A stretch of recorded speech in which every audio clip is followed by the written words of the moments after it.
The Wednesday vote on a resolution denouncing anti-Semitism was pushed back after several members of Congress expressed their concern over targeting Representative Ilhan Omar. Instead, the resolution was voted on today, on Thursday, and it passed overwhelmingly. There were some changes that were made to it, and so here is Speaker of the House Nancy Pelosi talking about those changes and talking about Representative Omar before the vote. It was important for me to speak to the member first before we would proceed. She was in Africa. After I spoke to her, members had different tacks they wanted to take, some their individual statements, some thinking we should have a resolution. I thought the resolution should be enlarge the issue to anti-Semitism, anti-Islamophobia, etc., anti-white supremacist, and that it should not mention her name, and that's what we're working on, something that is one resolution addressing these forms of hatred, not mentioning her name, because it's not about her, it's about these forms of hatred. Does she mentally apologize? To that end. She hasn't apologized. Does she need to apologize? Well, she may need to explain that she did not, it's up to her to explain, but I do not believe that she understood the full weight of the words.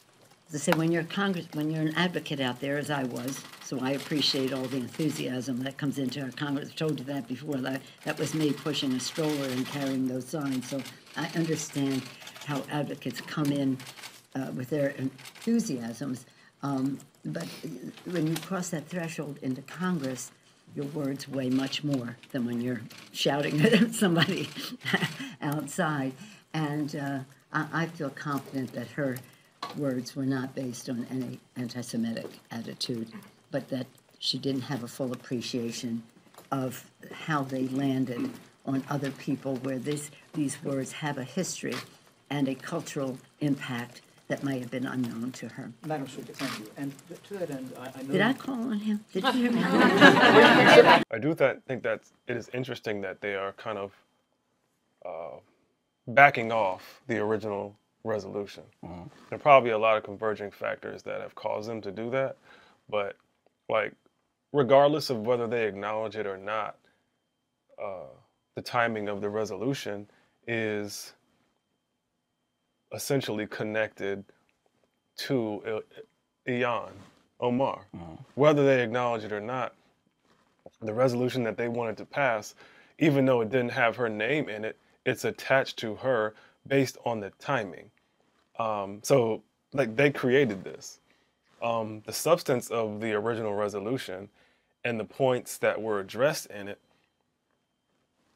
to me, were not indicative of anything Omar has ever said or done. And I think it was just a bad look, and it was bad timing, and they were kind of forced to back off of it because you can't separate the two. You know what I'm saying?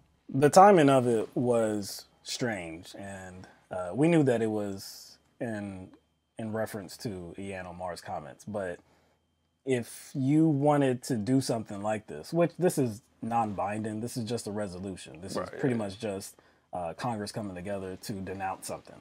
Doesn't have any bite or anything like that. Right. But if you actually wanted to do something about anti-Semitism or any other type of hate, or you know what, forget that. Let me just talk about anti-Semitism. Then a perfect opportunity would have been after the recent synagogue shooting. Yes. So and so there's a lot of things that like I said before, probably converged. I guess that forced Democrats to make this decision. But if you saw President Trump's tweet this morning, I don't think we have it. But it pretty much, like, it didn't say Ilhan's name, but Donald Trump expressed his disappointment that they didn't go forth with the resolution and said something like, it influences the targeting of Jewish people and encourages violence and stuff like that. And what Donald Trump was doing was attaching Ilhan to all of that. And I think that was definitely irresponsible on his part. And I think it was kind of ironic on his part, seeing as not just his party, but he himself and his vice president has done the most in regard to fomenting some sort of animosity towards Jewish people. I think when Remember, he moved the embassy to Jerusalem. The pastor that he invited to do the little, I guess the speech or whatever. I think his name is like something Jeffries. I forgot his name, but he said that Jews are going to hell. Pence did the same thing. He invited a pastor to speak after the synagogue shooting. That's a pastor that said, that's a different pastor. And he said Jews are going to hell unless they convert to Christianity. So I just don't think Trump had any room to talk. And I think he kind of added some fuel to this fire and kind of created the need for the Democrats to kind of pull back a little bit. Yeah. Of course, the Republicans, like Donald Trump, they were very critical of the Democratic Party, not just going forward and denouncing just the anti-Semitism, and not just the Republicans. There were also members of the Democratic Party that were not very happy with the added language as well. So one of them is Democratic Representative Ted Deutsch, who is Jewish, and he said, why are we unable to singularly condemn anti-Semitism? Why can't we call it anti-Semitism and show we've learned the lessons of history? This shouldn't be so hard. So, I mean, look, when we talked about this on Tuesday, just a couple days ago, I pointed out that I didn't believe that what Ilhan Omar had said was anti-Semitic. Now, I did say that I understood if some people were hearing anti-Semitism. I understand if some people were hearing something that made them offensive. I understood if some people were hearing something that equated to dual loyalty and something like all of Congress is influenced or bought by Israel. Now, if they heard that, then they would have to be putting words in the mouth of Ilhan Omar, and I understand that.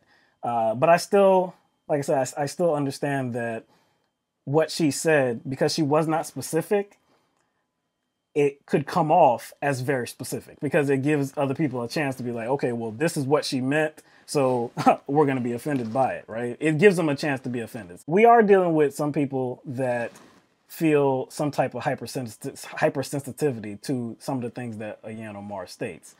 But it's not just about, like, the hypersensitivity is not just on Jewish people, because we see that in all types of people.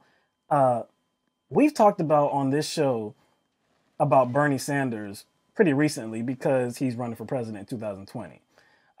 But people in the black community, black people have stated that he's anti-black, that he doesn't care about black people. If we're talking about reparations, they don't like his answer on reparations. They feel like it doesn't go far enough. So in turn, they feel like he is not supportive of the black community. They write him off. They write him off.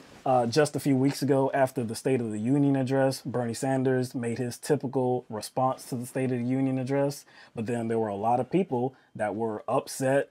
And the reason was because Stacey Abrams, a black woman, was given the official response. And they thought it was insensitive, and they were offended by Bernie Sanders giving his own.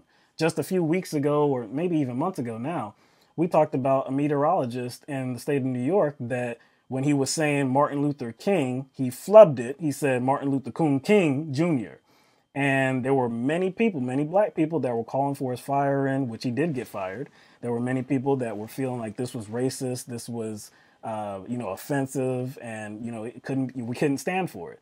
On all these types of issues, on all these issues, I was there saying that this is people being hypersensitive. Settle down a little bit. I don't believe this as bad as what you're making it out to be. Maybe I can understand your hypersensitivity, but when you actually look at it, you have to add information to get to the place where you're at.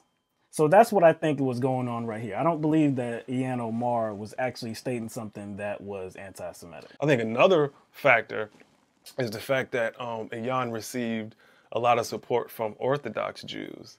Yesterday, I think, a group called Jews Against Zionism, they gathered outside of Ilhan's office to show her support. This group included a delegation of Orthodox Jewish rabbis, and they expressed their solidarity with her. And that doesn't mean that they're right, though. It doesn't mean that they're right. Even like my position, there are a lot of Jews that feel like what Ilhan Omar said was offensive. Okay. There's a lot of people, a lot of Jews included, that feel like what she did say was not offensive either. So I think there's two types of thoughts on this, and it doesn't matter if you're a Jew, if you're not. So we don't say that to qualify our opinion of it. But it's just the facts. It's like it's the facts, and it's like you don't want to erase people like that. Right. That's the point of bringing that up. It's like this thing is not one-sided, and I think it's being presented that way. And so you have Jewish people who are on the other side of it, who are being ignored because of the media storm.